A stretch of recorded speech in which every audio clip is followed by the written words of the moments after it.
On today's show, it remains pretty quiet around the Atlanta Hawks as July continues, but we'll get into your mailbag questions on a Tuesday night edition of Locked On Hawks podcast. We'll get into DeMar DeRozan stuff, mid-level exception talk, the Summer League head coach, and much more. All that is coming up.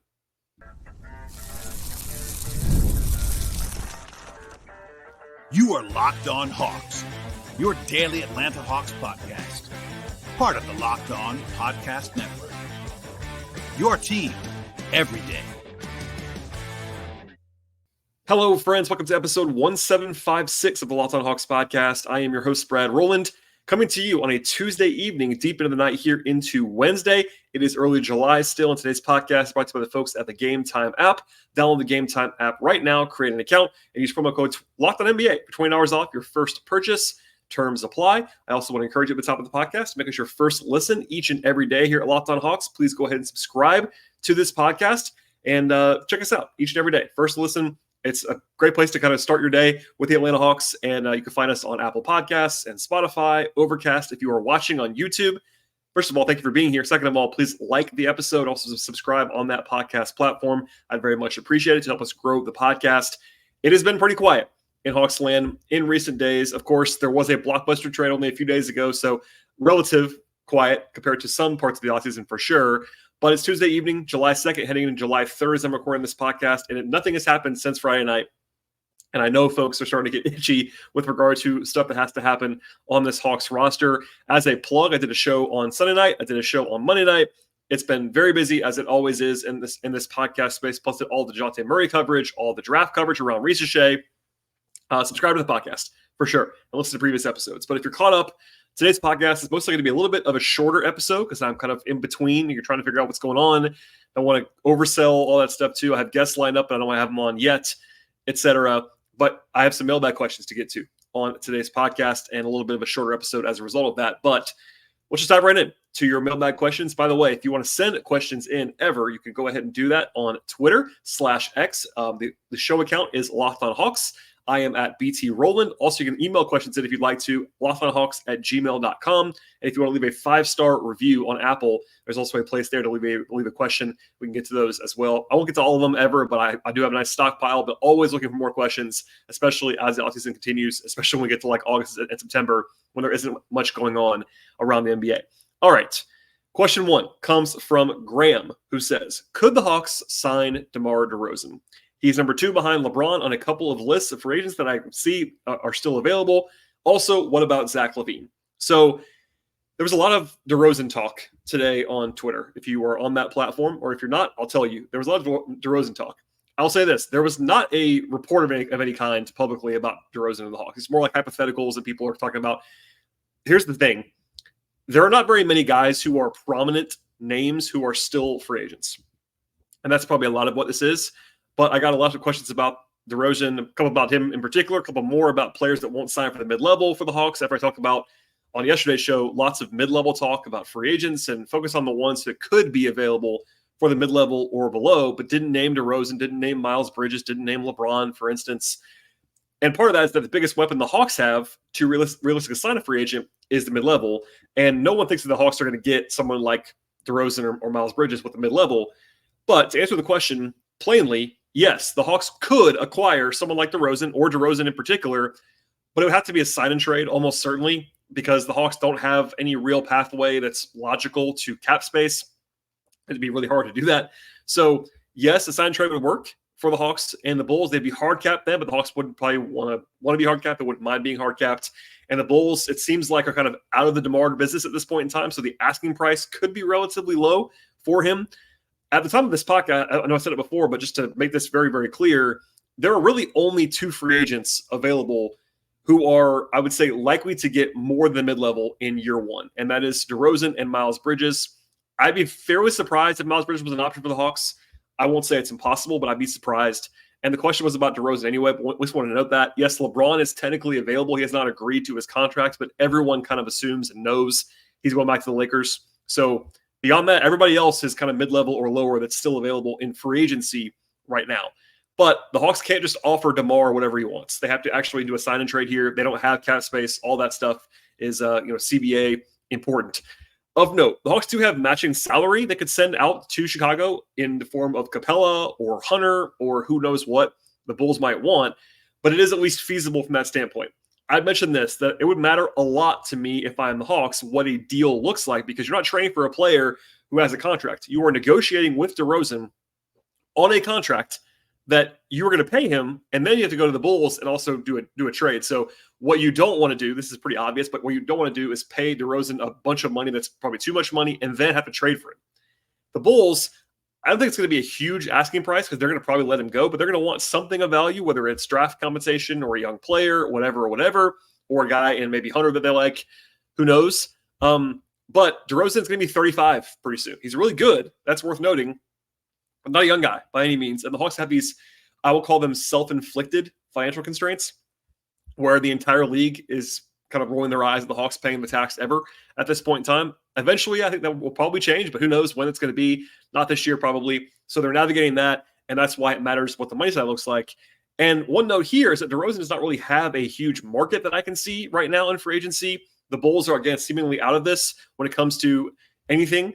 And then, like, there are sign and trade teams like the Lakers maybe or the Clippers maybe, et cetera. But most of those other teams would be MLE or lower. So his market's a little bit strained, which is why the Hawks might even come up here, because they're not like a logical team for DeMar in some ways, but they could buy low of sorts here.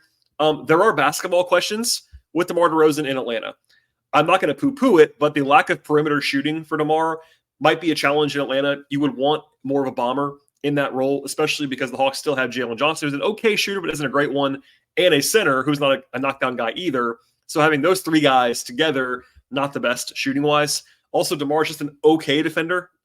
If that, he's not great at all defensively. Again, not awful. He has size, etc., but something worth noting there. I would say also on the other side of things, on the positive side, he would give them the obvious number 2 shot creator that they don't have right now, unless Jalen steps up into that role. And DeMar is still a flat-out bucket. He's still a really good player. Despite being 35 years old pretty soon, he's still very good.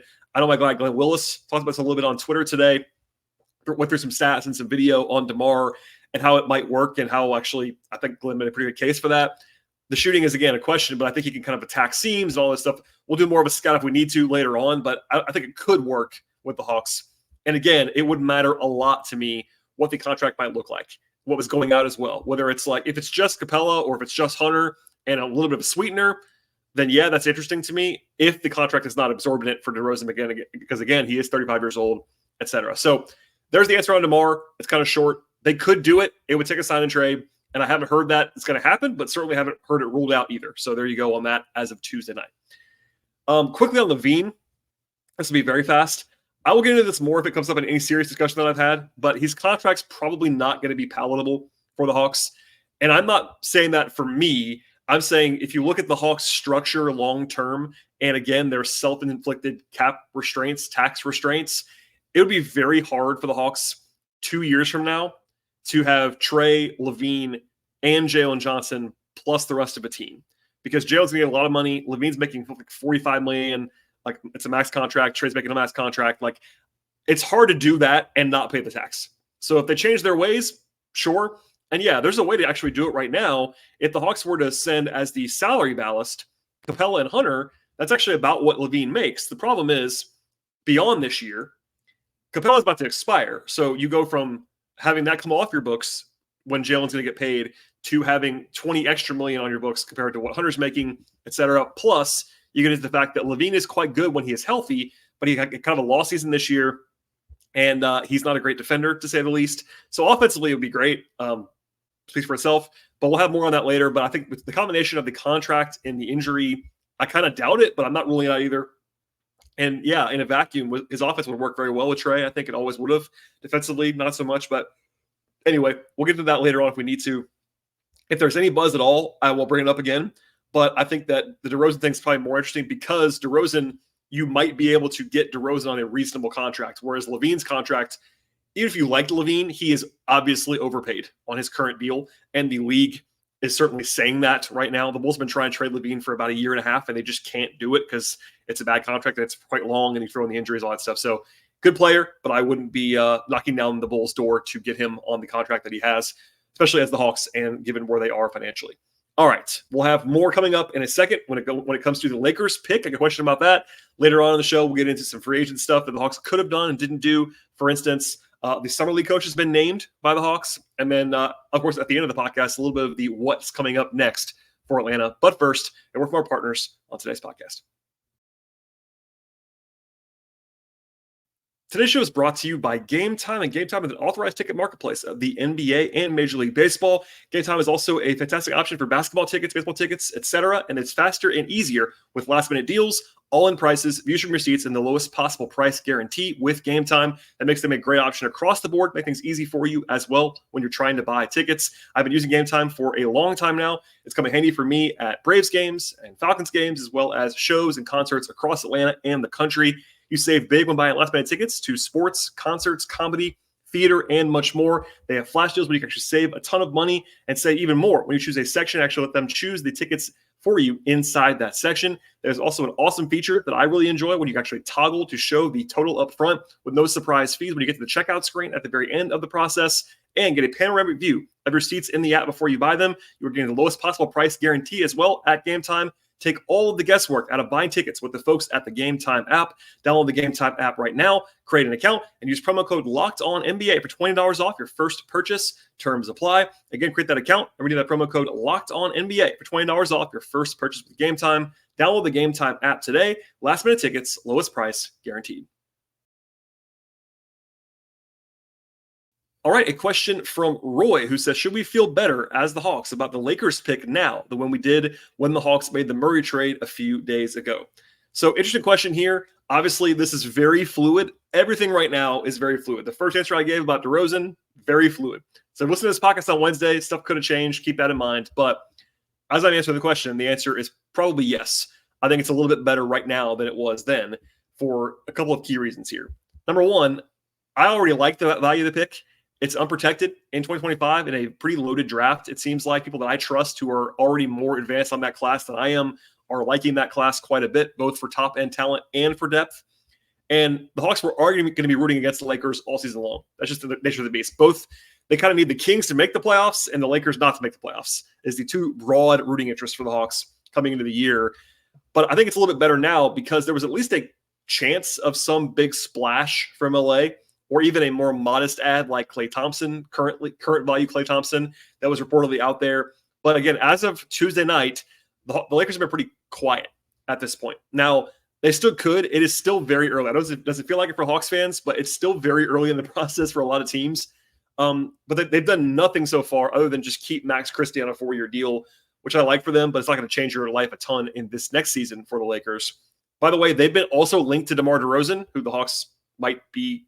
I'm not even sure they're interested, but whoever we talked about earlier, the Lakers have actually had some more reporting around that than the Hawks have so far. But so they could still do some stuff for sure, but they haven't yet. Now, the Lakers won 47 games last year, which is pretty good, but they won exactly one playoff game. And they also had a point differential of a 42-win team last year, which is like 500-ish. And that's with AD and LeBron missing a total of 17 games combined, which I think is objectively healthier than you would reasonably project those guys to be over 82 games. Now, it's not impossible that they would play that many games again, but not likely, I don't think. Also, their third best player is probably Austin Reeves at this point. Not exactly a hugely inspiring thing there. They have Russell, they have Rui Hachimura, Jared Vanderbilt, etc. Not exactly a jam-packed roster beyond AD and LeBron. And also, LeBron is a cyborg. I will acknowledge that, but he's going to be 40 pretty soon. So not a ton of upward trajectory there at the very least. So a lot can change very clearly here. It's early July. But at the moment, the Lakers probably project to be in the play-in mix, I would say, in the West. Far from a guarantee that they're actually in the playoffs, nor is it a guarantee that they're going to be bad. But I would say that there's some upside with that pick. It's unprotected.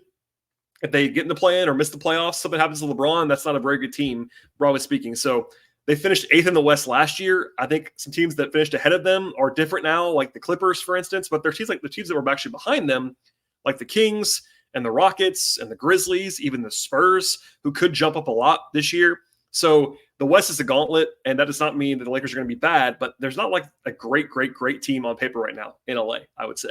So it's only been a few days, but I mentioned this before on the Murray trade reaction podcast on Friday night, but the Pelicans value the Lakers pick in 2025 more than the 17th pick this year because they had a choice, a rare choice to choose one of these two picks. They chose to save the one for next year. So that's kind of the good barometer of what the value is, better than this year's 17th pick in the mind of at least one team. So the Lakers roster is not better right now than it was a year ago, plus another year of age for LeBron and AD.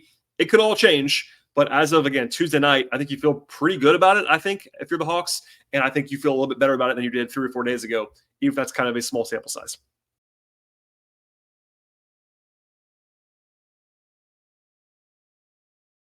All right, a question here from Mike, who says, you mentioned when you were talking about free agents that some guys were off the board that would have been interesting for the Hawks. Is there a single player that you would have really liked for the Hawks that they could have reasonably signed? So the reasonably word is doing a lot of work there. So thank you, Mike, for that. That's a word that I probably would have been used anyway, but I'm glad you did. I talked about this a little bit on Monday when it comes to like the remaining options for the Hawks, and made sure to note that a lot of the guys that were making more than the mid-level, they were not going to have like a hugely easy path to along the way. So I focused a lot of guys that might have been available for the MLE or less on purpose. Now, my joking answer would be DeLon Wright, who I love unconditionally, but we won't use him as the answer for now. So what I'm going to say is these are the guys that the Hawks that teams signed for the mid-level or less, who also changed teams first. So, for example, the reason why I'm doing this, like Isaiah Joe and Aaron Wiggins went back to OKC on really good deals, but they only signed those deals because they had team options in OKC. And part of them declining the team option was to give them a new cheap deal. So those deals look awesome, but there's a lot of context there. They were actually never available to the Hawks, for instance. But there are some guys that I would have liked to see the Hawks pursue that change teams. This is not in order, but DeAnthony Melton signed for the mid-level, Chris Paul, Najee Marshall, Derrick Jones Jr., Jalen Smith, Nick Batum, who took very, very little money from the Clippers, even Valanciunas in a different world where the Hawks had some different center options. Also guys who stay with their own teams who might have been gettable. Kelly Oubre, Royce O'Neal, Goga Batadze, Max Christie, Gary Harris. The list goes on and on. So those are kind of the names in this universe. Not a ton of sexy guys. I totally get that. But if the Hawks had used part of the MLE or the whole thing, I would have wanted, like, I've always loved Melton, for instance. He would have been very high on my list no matter what. It would have been a little bit lower because of the addition of Daniels plus Bufkin. Some of his talents are kind of overlapping, but I still would have liked to sign Melton. He's a really good player. I'd also say Najee Marshall is a personal favorite of mine. Jones Jr., Christie, although Christie's restricted, so he probably wasn't going to get out of LA, I would say. And then I would also acknowledge Batum. Like, it's a different archetype. He's older, but if age and circumstance going back to LA didn't matter, he would have gotten a lot more than he did, I think, going back to LA. And he would have been high on my list for a short-term addition because Batum would have helped the Hawks a lot. He was really good last year in Philly, but there you go. So anyway, I would probably say my two options in the end of guys who could have been gettable for the mid-level or less, I would have said Melton or Marshall as my pick. Melton if you want another guard, Marshall if you want another wing. Yeah. I would understand if someone said Derrick Jones Jr. or Kelly Oubre for their different talents. Jones Jr. as a defender, Oubre's better offensively, you would say. I really like Goga Batadze a lot, but the Hawks can't realistically spend more money on center until they do something else. Like, Batadze would have been high on my list. They already have 3 centers. It's kind of not doable in the moment. And then, like, there are other guys that I'd still like to see the Hawks pursue, which I talked about a lot yesterday on the show. But, yeah, I would say Melton or Marshall is who I would pick out to sign if the Hawks could have done that just in a vacuum right now. And, again, I'll say this again from yesterday. The Hawks are quite unlikely to use the non-taxpayer mid-level because they have to cut money elsewhere in a trade to go ahead and use that. My guy Keith Smith of Spot Track tweeted this out today. But the Hawks currently only have, because they're actually, if they use the exception, they'd be in the tax right now, which I'm not projecting at all. In fact, I'm going to say the Hawks are not going to pay the tax. But if they did that, they have a couple of small exceptions, biannual, the mini mid-level. But the non-taxpayer would require the Hawks saving some money elsewhere and then spending it. Not impossible, but unlikely at this point in time, I would say. So I'd be looking a little bit lower. I named guys, again, yesterday on the show. I won't do that again now, but there are guys who could help the Hawks. Not in a, emergency podcast kind of way, but in a supporting role kind of way, potentially. But I still think that trades might be a better avenue. We will see in the coming days. Before we get out of here on a shortened podcast, the Hawks seemingly have their summer league coach for this year. It's been reported by Lauren Williams of the AJC, who I trust implicitly on this kind of stuff. Lauren reported that it's Ronald Nored coaching the summer league team for the Hawks. It's always an assistant, generally speaking, for the Hawks, and they kind of rotate. Last year was Antonio Lang, who was the summer league head coach. Usually the rest of the staff is assistants as well. They kind of rotate, give guys experience, etc. Nored is pretty young by assistant standards, but he's very highly regarded. He came in a year ago. He played, if you're old like me, you remember him playing college basketball at Butler for Brad Stevens. He was on the staff for the Nets at one point in time, the Celtics at one point in time. He's a good coach that everybody seems to like. So that's a guy I'll be talking to a lot in a couple of weeks out in Las Vegas. As far as the roster is concerned, people keep asking about that. I'm trying to hold the summer league stuff till a little bit closer to summer league, but the Hawks have not announced their roster. We do know some guys that are going to be there: Risa Shea, Jurisic, Bufkin, Mogay. There's others. Dylan Windler, for instance. But Seth Lundy's hurt. Keep that in mind. We'll see who else they add. There was a couple of names that's been out there, but I will have summer league preview content, I promise. But we're going to hold that for a little longer because the Hawks are not going to announce their roster until at least the end of the week, I heard, maybe even this weekend. They don't travel to Vegas till next week, so I'm not going to be in a huge hurry on that front. And then the last thing before we get out of here is basically people asking, as you might expect, kind of what now for the Hawks, which I'm basically answering on every show right now because we're kind of in that holding pattern zone where I'm going a little bit shorter on purpose. They won't, at some point, I think I'm going to get spoiled by a transaction, but here we are. A quick checklist. If you missed anything previously, they got Vit Krejci negotiations are ongoing. Sadiq Bey could come back still. That's been a topic of sorts in recent days. Jalen Johnson extension negotiations are probably happening still right now. And obviously, the trade stuff is a little bit more high profile. I still think that a bunch of guys are available in trade, headlined by the centers. I would say all three of the centers. Wouldn't stun me if any of them got traded in the coming days, including Okongwu, although we'll see. Hunter is obviously quite available. I think basically still everyone is available to some degree, with the exception of Jalen and Risa Shea. I don't think Trey's going to get traded, but there you go. Same with Bufkin, who I know they like, and Gay, who I know they like, but no one's untouchable other than I would say Jalen and Risa Shea. And yeah, if there were real rumors, I'd be talking about them. But honestly, you can go to your favorite rumor site, your favorite insider. Like, it's been quite quiet around the Hawks publicly. Like, I've heard some things, but it's not like reportable information. It's kind of like second, third hand stuff that I'm not comfortable repeating. So yeah, it's quiet on that front. A lot of league business got done on Sunday and Monday. The stuff that has kind of still to come isn't quite as obvious, even beyond the Hawks. Where there's like some stalemates happening now. Trade stuff's a little bit longer. It takes a little while longer. Also, teams start to like kind of disperse for a day or two around July 4th in some cases. So there's not a huge rush. I know everybody wants transactions, me included. It'd be easier to program the show if I knew what was going to happen when. But stuff will happen in the coming days. I think obviously Vit's going to have to get done one way or the other. I still think that one of the centers will be traded, etc. So stay tuned. I'll have full coverage. If we don't get any more transactions between now and the end of the week, we'll start talking about some summer league stuff. Big picture, I actually have more to do on the rookies. I'm kind of pivoted away from Risa Shea and Jurisic, even, but especially Risa Shea, because of all the Murray stuff. But obviously, the number one overall pick is on this team. So there's plenty to talk about there. I'll have guests on the podcast. So stay tuned. The Hawks could sign, by the way, as a reminder before we get out of here, free agency, they could sign officially, guys, on July 6th. They can agree to contracts now for the minimum or the biannual, the mid-level, etc. So like if there's a guy they want, they can get him. They also have two-way spots available. They did issue two-way qualifying offers to Lundy and to Vit, but you have three spots now, and they don't have currently. None of them are filled with contracts. I think that Seth's probably going to be on one if I had to guess right now, but he might be on a minimum. Wouldn't stun me. Vit, I think, will be on a minimum contract or something more than that. But they got spots there that they can use for summer league or not summer league. Keep it open, flexibility-wise, et cetera, et cetera. So I'll stop rambling now on a Tuesday night into Wednesday. So hopefully you get something out of this podcast. If news breaks, I will do my best to jump in and talk about it in the coming days. I'm probably going to take the 4th off or around the 4th off unless there's a move because I don't know what's going on there. But my promise to you, unless I'm flying to Vegas, which will definitely happen coming up this coming weekend. But until then, I'm in town and will be responding as fast as I can if the Hawks make a transaction. Follow me on Twitter if you want more information in real time at BT Rowland. Follow the show on Twitter/X at Locked On Hawks. Also, follow my written work on the Hawks and the Braves at patreon.com/BT Roll. I really appreciate everyone listening to the show today. Please subscribe to the Locked On Hawks podcast anywhere you might find podcasts.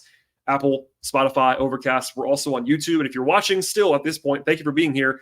Please like the show. Please subscribe on YouTube. And then one more thing here. Check out our sponsors at the folks at the Gametime app. They're awesome to us as well. And I really do use Gametime quite a bit, including for trips and things like that. So stay tuned. We'll have more coming up later on this week. And we'll see you all next time.